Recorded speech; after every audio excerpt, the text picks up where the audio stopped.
Un peu de sport maintenant avec la Vini Sprint 2022. Ce matin, 150 personnes se sont alignées sur la deuxième édition de cette course en relais de 33 km. Les sportifs ont alterné le VAA, le vélo et la course à pied, une épreuve au format original qu'a suivi pour nous Beytiare Gobré. C'est un départ en fanfare pour les rameurs des 52 équipes. Au programme du jour, une distance de 10 km sur un parcours partant du plan d'eau de Taoné.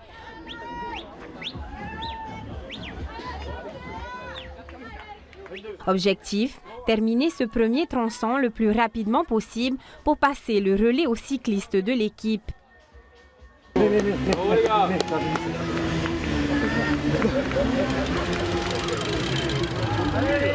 Cette fois, il faut avaler 4 tours d'un circuit allant du rond-point du CHPF à celui du RSMA d'Aroué, soit presque 18 km.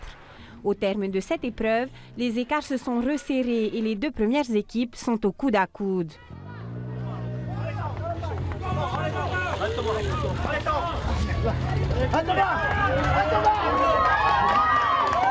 Après 5 km de course à pied, c'est finalement Thomas Lubin qui franchit l'arrivée en tête devant Teiva Isal. Ça a bataillé avec Teiva Isal. Donc je savais que j'étais plus costaud. Après, j'avais beaucoup de fatigue accumulée avec le travail. Donc je ne savais pas trop comment le corps allait réagir. Et finalement, on a fait un premier tour à fond. Et j'ai vu que Teiva piochait directement. Donc j'ai rattaqué tout de suite et je suis arrivé avec pas mal une avance confortable, on va dire.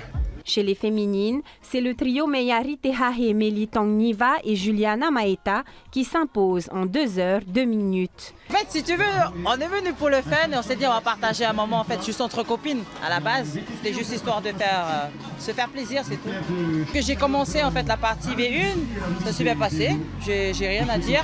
Après, c'est vrai qu'on a pris de l'avance vu qu'on est 2 équipes femmes seulement. C'est malheureux, mais bon, c'est comme ça. Et en fait, on a pris beaucoup d'avance sur la deuxième équipe, beaucoup.